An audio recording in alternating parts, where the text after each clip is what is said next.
Yo, what's up mga kabahay? Pasensya na kayo, wala tayong mga upload nito mga nakaraan, ano? At medyo medyo na-stress tayo rito sa CR na to nga pala. Napakalayo niya sa eskwela nung nag-layout tayo rito. Kaya yun, hindi natuloy yung pagta-tiles ko. Ang ginawa ko dahil hindi kaya talaga masyado malaki para maging mortaryo ng tiles, no? So inabol ko doon sa sulok na yung pinaslide ko na lang dito. Pinalitadaan ko muna yan. Wrap lang. Hindi na kailangan maging maganda or makinis. Maganda nga ganyan, wrap talaga mag-spam para maganda yung kapit ng ating maganda yung kapit ng ating tiles. Then ito sininsil ko pa to, wala sa gitna. Nire-repair pa natin yung niche. Then napansin ko dito, yung mga unang gumawa, dati na pala to siya na renovate lang. Pinalitadahan nila na naka-tiles ito. Tiles to, nakita ko. Tiles yan. So ang wall na to dati naka-tiles and then pinalitadahan nila. Hindi tiniktikan, wala silang ginawa basta pinalitadahan lang nila. Kaya pala kapak. Ang daming crack. Kapak. So eventually, pagdating ng panahon yan, yung maaari mag-cause na kumabak yung palitada at umangat din yung tiles natin. Hindi natin masabi kung hanggang kailan tatagal dahil dun sa ginawa nila. Isa pa, dahil siguro nalaman nila na hindi silang magta-tiles, hindi na nila iniskwala yung palitada. Hindi na nila dinala sa ayos. Yun ang pangit sa mga ibang kasamahan natin sa trabaho, no? Lalo na yung mentality ng mga Pinoy ganon. Yung kasabihan na bahala na yung pintor dyan, bahala na yung magta-tiles dyan, yung ganon, bahala na yung karpentero dyan. Yung sana tanggalin natin yun sa natin, sa ugali natin, no? Yung sa mga kasama natin sa ganitong anak buhay. Lagi natin isipin ang ginagawa natin is parang sa atin, ituring natin na sa atin yung ginagawa natin. Kung sa'yo ba yun? Gusto mo ba na wala sa ayos? Kung bahay mo ba yung ginagawa mo? Di ba hindi? Gusto mo yung the best. So, dapat lagi natin ibigay yung best natin. Tulad niya sa nangyari, tayo yung nahirapan. So, yun, wala tayong magagawa. Kundi tayo na lang mag-a-adjust, tayo na lang magre-repair. Naiba ako. Dito naman, sa likod, day 10 nga pala ngayon, no? Yung day 9, hindi ko na napakita yun. Kasi nga, yun, medyo tayo doon. Medyo natagalan tayo doon. At saka bumabagyo, nung ginawa ko yun, umuwi muna kami, sila Teng din, umuwi muna. Tapos nung kung makita nyo, nakaraan, namingwit pa kami. So yun, medyo, hindi kami, mga 2 days yata, tapos nung umuwi kami bumabagyo, hindi kami agad nakabalik. So pan 10 days pa lang tayo ngayon, bale. Tapos dito naman, pinapabuhusan na natin to dahil wala nga sa 60 kay paring Arnold. Si Teng naman ginagrout niya yun. Ayan, tapos yung mga nag-aluminum sila, nilalagay na nila, no? Patapos na sila, yung si Boss Jasper at saka si Joey Pineda. Yung mga malalapit dito sa Santo Domingo, na boss? Yung mga malapit sa Santo Domingo, yung malalapit dito, no? Santo Domingo, sa Minalin, at saka yung malapit sa Santa Maria, yung Jasnan Aluminum. Yun, puntahan nyo yung shop nila sa Santo Domingo. Ito yung gawa nila, oh. Ito yung one-way mirror. Yan, maayos silang gumawa kasi yung screen nila, ngayon lang ako nakikita gumagawa ng aluminum na ganito. Yung screen nila, meron pa siyang screen na pakita ko sa loob para makita nyo. Ganito nila ginagawa yung screen nila. Hindi lang basta-basta screen lang.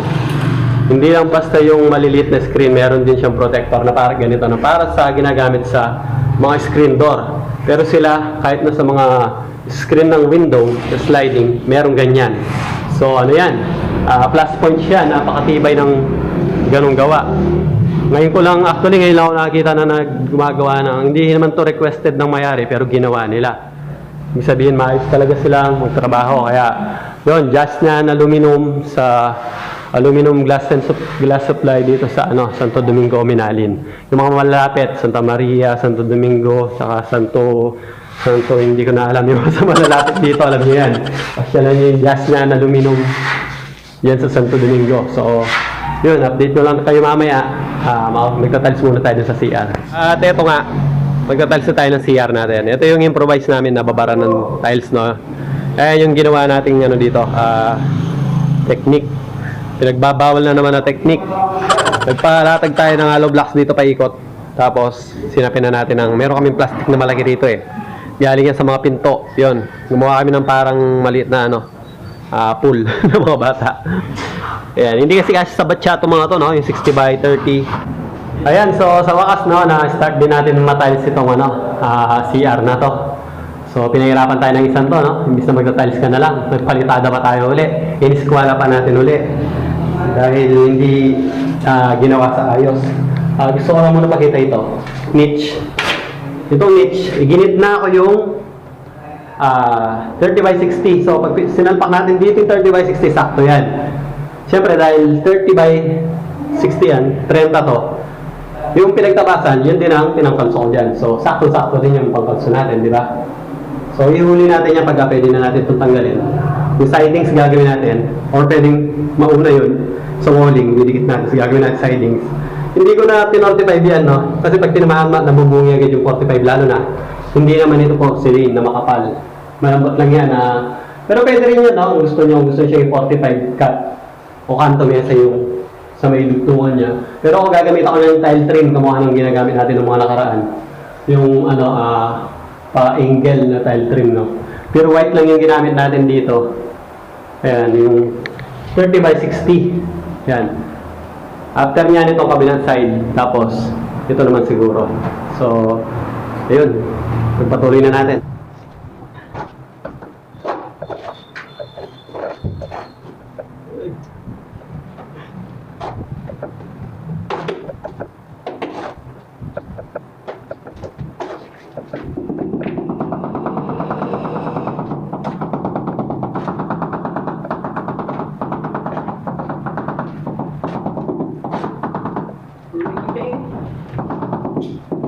Ay, bilisan mo. Parang ano ka? Ay, ano tanong tayo laptop? Hindi mo masyadong kita.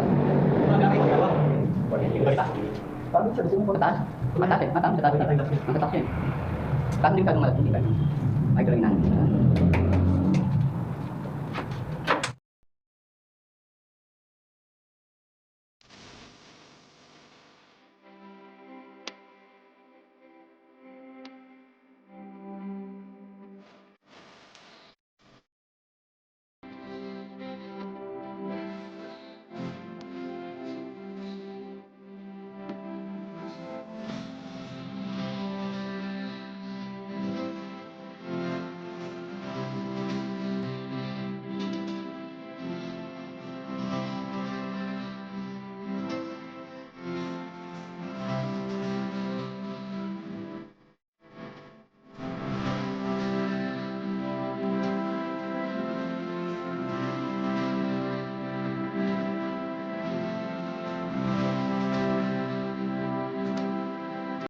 So, bali, yun yung nagawa natin ngayon mga kabahay, no? Itinira ko na rin yung siroho doon. Ang bala ko dyan, huli na yan, paikot. Yan. Uhulihin na natin lahat ng siroho doon para sabay-sabay na lang. Pakita ko sa inyo ulit yung niche. Ayan. Sinakto natin dito sa gitna yung 30 by 60. At ang pinangkalso din natin yung tiles, syempre. Dahil yan yung sukat ng opening natin. Ayan. Dito naman sa kabila, ito. Yan. So, abangan nyo bukas. Ipagpapatuloy natin paggawa natin dito. Bukas, after doon, sa kabilang side dito naman tayo. And then, iuhuli natin itong isang side na to dahil medyo mahirap-hirap ito. Dito yung may mga maraming tabasan. Ayan yung mga butas, outlet, faucet. Dito, meron pang kantuhan. Ito. Pero gagamit na lang tayo ng tile trim sa corner para mas madali at saka mas magandang tingnan, malinis. Yun. So, salamat sa panonood mga kabahay at abangan nyo bukas yung pagpapatuloy ng paggawa natin dito sa Masters TNB o Toilet and Bathroom. Okay? Salamat!